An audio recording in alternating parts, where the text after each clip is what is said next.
आप सबको डॉक्टर रजनी रमन झा, सह आचार्य संस्कृत विभाग, राजकीय महारानी सुदर्शन कन्या महाविद्यालय बीकानेर का नमस्कार प्राप्त हो। आज हम द्वितीय प्रश्न पत्र में जो तर्क संग्रह है उसका अध्ययन प्रारंभ करेंगे। थोड़ी सी भूमिका समझ लेते हैं कि हमारे 6 दर्शन हैं जो आस्तिक दर्शन हैं, जो वेद को आधार मानते हैं। उनमें है न्याय वैशेषिक, योग सांख्य और वेदांत मीमांसा। तो 6 दर्शन यह हो गए। 2 दर्शन जो हैं बौद्ध दर्शन और जैन दर्शन, और एक तीसरा दर्शन है चारवाक दर्शन। तो कुल मिलाकर ये 9 दर्शन हैं। इनमें से 6 तो वेद को आधार मानते हैं और 3 जो हैं वो वेद को आधार नहीं मानते हैं। तो एक कहलाता है, जो 6 जो हैं वे आस्तिक दर्शन कहलाते हैं और 3 जो हैं वे नास्तिक दर्शन कहलाते हैं। तो इस तरह से 9 दर्शन हैं। तो इसमें से हमें न्याय दर्शन और वैशेषिक दर्शन का जो एक तरह से सार है, उसकी पुस्तक है तर्क संग्रह। उसके बारे में अपने को अध्ययन करना है। तर्क संग्रह अन्नम भट्ट द्वारा लिखा गया है। उनकी जीवनी के बारे में बहुत जानकारी नहीं है और न ही हमें अभी इसमें ज़्यादा अंदर जाना चाहिए। हमें तो अपने पाठ्य पर इसमें ध्यान रखना है। तो इसमें तर्क संग्रह पर आते हैं। तर्क संग्रह में पदार्थों की व्याख्या है। पदार्थ क्या होते हैं? पदार्थ मतलब हर वो वस्तु जिसको हम आप अनुभव करते हैं पंचेंद्रियों से और ज्ञान गम्य है। जो जैसे कि मैं कहूँ कि गाय, तो गाय पद हो गया, और गाय कहने से गाय नाम का वह जो पशु है वह उसका अर्थ हो गया। इसी तरह से जो भी वस्तु होगी उसका एक पद होगा, मतलब उसका एक नाम होगा और एक उसका अर्थ होगा। तो पदार्थ, सभी चीज़ें पदार्थ ही हैं। न्याय दर्शन इसी पदार्थ की व्याख्या है। इसमें तर्क संग्रह न्याय दर्शन और वैशेषिक दर्शन का सार है तर्क संग्रह, और यह पदार्थ की व्याख्या करता है। तो हम यहाँ चलते हैं इसमें तर्क संग्रह में। तो सबसे पहले तर्क संग्रह में मंगलाचरण करते हैं अन्नम भट्ट। हम अभी तक बिल्कुल स्पष्ट हो गया होगा कि भारतीय दर्शन में, भारतीय साहित्य में कोई भी ग्रंथ प्रारंभ करने से पहले मंगलाचरण करते हैं। भगवान की स्तुति करें या बड़े बूढ़ों की स्तुति करें या राजा तो नहीं इसमें कह सकते, लेकिन हाँ मतलब मानव कल्याण की बात करें, इसको मंगलाचरण कहते हैं। तो मंगलाचरण यहाँ भी कर रहे हैं। क्या कहते हैं? निधाय हृदय विश्वेशम विधाय गुरु वंदनम, कि मैं अपने हृदय में विश्वेश कहते हैं भगवान शिव को। ज्ञान मार्ग के सबसे बड़े देवता शिव माने गए हैं और भक्ति मार्ग के सबसे बड़े देवता विष्णु या कृष्ण माने गए हैं। तो ये ज्ञान मार्ग की पुस्तक है। तो यहाँ निधाय हृदय विश्वेशम, भगवान शिव को हृदय में रखकर, और विधाय गुरु वंदनम, और गुरु की वंदना करके, बाला नाम सुख बोधाय, बच्चों के को आसानी से समझ में आ जाए, इसके लिए क्रियते अर्थ संग्रह, इसलिए क्रियते तर्क संग्रह, यह तर्क संग्रह की रचना की जाती है। अन्नम भट्ट यहाँ 2 बातें कह रहे हैं कि 3 बातें कह रहे हैं कि मैं पहले तो भगवान शिव को अपने हृदय में रखता हूँ, गुरु की वंदना करता हूँ, और तीसरी बात क्या कहते हैं? बाला नाम सुख बोधाय, जो बच्चे हैं जो अभी दर्शन के क्षेत्र में उतरे ही हैं, उनको कठिनाई होती है दर्शन समझने में, तो सुख बोधाय, उनको सुखपूर्वक समझ में आ जाए, इसके लिए ये तर्क संग्रह की रचना की जाती है। यानी इस प्रारंभ में ही उन्होंने यह बता दिया है कि जो दर्शन है वह थोड़ा कठिन होता है, तो बच्चे जो हैं उसकी तरफ से उनका मन हट न जाए, इसलिए उनको सरल भाषा में, सरल शब्दावली में और सरल तर्कों से दर्शन समझाना होगा। इसलिए इन सब चीज़ों को ध्यान में रखकर बाला नाम सुख बोधाय, बच्चों को सुखपूर्वक बोध हो जाए न्याय दर्शन का और वैशेषिक दर्शन का। इसलिए क्या किया जा रहा है? क्रियते तर्क संग्रह बनाया जा रहा है। अब इसके बाद उद्देश्य प्रकरणम, उद्देश्य में आ जाते हैं। क्या उद्देश्य है ये तर्क संग्रह का? तो कहते हैं द्रव्य गुण कर्म सामान्य विशेष समवाया भावा सप्त पदार्थाः, 7 प्रकार के पदार्थ हैं, इसी को बताना है। और उन 7 प्रकार के पदार्थों का नाम क्या है? द्रव्य गुण कर्म सामान्य विशेष समवाय और अभाव, ये 7 प्रकार के पदार्थ हैं। प्यारी छात्राओं, इसमें बहुत ज़्यादा दिमाग लगाने की ज़रूरत नहीं है, आपको केवल याद करना है कि पदार्थ कितने हैं। तो पदार्थ 7 हैं। कौन से? तो द्रव्य गुण कर्म सामान्य विशेष समवाय अभाव। तो ये इस तरह से 7 हो गए। तो ये आपने याद करना है, न कि इसकी कोई मतलब हर चीज़ को समझना है। मैं अपना अनुभव इसलिए बता रहा हूँ कि मैं भी तर्क संग्रह पहले नहीं समझता था। तो एक गुरुजी के पास गया तो उन्होंने मुझे बहुत अच्छी बात कही कि बेटा बहुत ज़्यादा इसमें यह क्या है, यह क्या है, यह क्या है समझने की कोशिश मत करो। जिस तरह के क्रम है उस क्रम को याद करते चले जाओ। और आप लोगों को शायद विश्वास नहीं होगा कि मुझे लगभग पूरा तर्क संग्रह याद कर लिया मैंने। बहुत ज़्यादा बड़ा नहीं है, आप लोग भी चाहें तो याद कर सकती हैं, नहीं भी करें तो मेरा यह कहना है कि आप इसके अर्थ में ज़्यादा घुसने की कोशिश न करें। जैसा है उसको उसी रूप में स्वीकार करें। तो पहली बात क्या है कि 7 प्रकार के पदार्थ हैं, द्रव्य गुण कर्म सामान्य विशेष समवाय और अभाव। बस आपको इसी रूप में याद करना है। तो आगे धीरे धीरे ये स्पष्ट होता जाएगा कि द्रव्य क्या है, गुण क्या है, कर्म क्या है, सामान्य क्या है, विशेष क्या है, समवाय क्या है और अभाव क्या है। ये आपको बिल्कुल धीरे धीरे स्पष्ट होता जाएगा। तो अभी 7 पदार्थ हो गए। तो पहला पदार्थ क्या हुआ इसमें? पहला पदार्थ हुआ द्रव्य।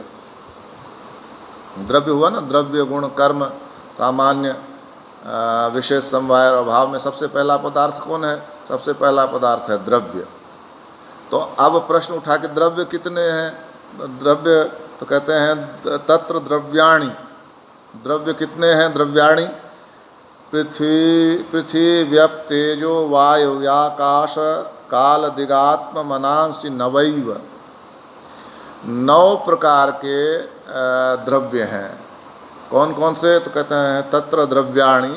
कौन कौन से हैं? तो पृथ्वी यानी धरती, अप यानी जल, तेजो यानी अग्नि, वायु आकाश, काल दिशा और आत्मा और मन।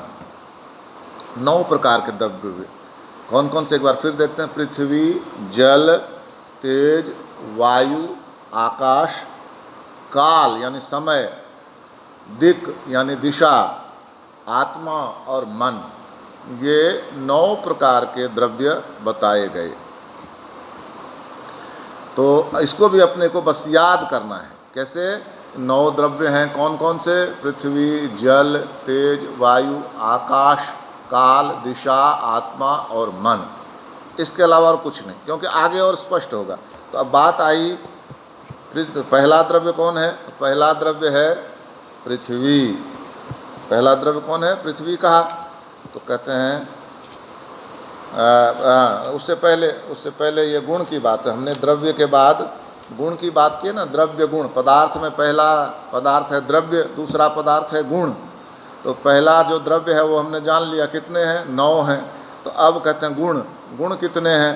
कहते हैं गुण पदार्थ, कहते हैं रूप रस गंध स्पर्श संख्या परिमाण पृथकत्व संयोग विभाग परत्व अपरत्व गुरुत्व द्रवत्व स्नेह शब्द बुद्धि सुख दुख इच्छा द्वेष प्रयत्न धर्म अधर्म संस्कार। संस्काराश्चतुर्विंशति गुणा। ये 24 गुण हैं। रूप रस गंध स्पर्श संख्या परिमाण मात्रा, पृथकत्व अलग होना, संयोग मिल जाना, विभाग हिस्सा, परत्व दूर जाना, अपरत्व नज़दीक जाना, गुरुत्व भारी होना, द्रवत्व द्रव हो जाना, ठोस से द्रव हो जाना, स्नेह चिकनापन, शब्द बुद्धि सुख दुख इच्छा द्वेष प्रयत्न धर्म अधर्म और संस्कार। ये 24 तरह के गुण हैं। इसको भी आपने याद करना है। बस इसी रूप में याद करना है जिस रूप में ये नाम दिए गए हैं, क्योंकि आगे ये धीरे धीरे स्पष्ट होता जाएगा। तो गुण हो गए 24। अब गुण के बाद क्या हुआ, पहले बताया द्रव्य गुण, उसके बाद बताया कर्म। तो कर्म कितने तरह के हैं, तो कहते हैं कर्म है उत्क्षेपणा, अवक्षेपणा, कुंचन, प्रसारण, गमनानि पंचकर्माणि। 5 प्रकार के कर्म हैं। कौन से? उत्क्षेपण, ऊपर की ओर उठना, ये कहते हैं उत्क्षेपण। ऊपर की ओर कोई चीज़ गई उसको कहते हैं उत्क्षेपण, ये कर्म है। फिर अवक्षेपण, ऊपर से कोई चीज़ नीचे गिरती है तो यह कर्म है, इसको अवक्षेपण कहते हैं। आकुंचन, सिकुड़ जाना, यह कर्म है। और प्रसारण, फैल जाना, यह कर्म है। तथा गमन, जाना, चलना, ये कर्म है, तो कर्म है। तो 5 प्रकार के कर्म हो गए। कौन कौन से? उत्क्षेपण, ऊपर उठना, अवक्षेपण, नीचे गिरना, आकुंचन, सिकुड़ जाना, प्रसारण, फैलना, और गमन, चलना, ये 5 प्रकार के कर्म हैं। फिर कहते हमने पढ़ा द्रव्य गुण कर्म, उसके बाद सामान्य। सामान्य कितने प्रकार के हैं? कहते हैं परम चेति, परम अपरम चेति द्विविधम सामान्यम। 2 प्रकार के सामान्य हैं, पर एवं अपर। तो इसको आगे समझेंगे, पर सामान्य क्या है, अपर सामान्य क्या है। अभी हमको केवल इनके नाम याद करने हैं कि 2 प्रकार के सामान्य हैं। एक सामान्य का नाम है पर सामान्य और दूसरे सामान्य का नाम है अपर सामान्य। तो सामान्य हो गया। उसके बाद कहते हैं विशेष, तो कहते हैं नित्य द्रव्य वृत्तयो विशेषास्त्वनंता एव। विशेष तो हर एक द्रव्य में है, इसलिए वह अनंत है। जैसे ये जरूर समझने की बात है, विशेष क्या है। तो जैसे देखिए, हम सब मनुष्य हैं, आप भी मनुष्य हैं, मैं भी मनुष्य हूँ। फिर मैं पुरुष हूँ, आप स्त्री हैं, आप लड़की हैं, ये 2 बातें हो गई। उसमें विशेष हो गया ना, जो पुरुष है उसमें पुरुष वाली बात होगी, उसके पुरुषांग होगा, और जो उसकी आवाज़ भारी होगी, उसकी मूंछ निकली होगी, इस तरह से बहुत सारी बातें पुरुष के लिए हैं।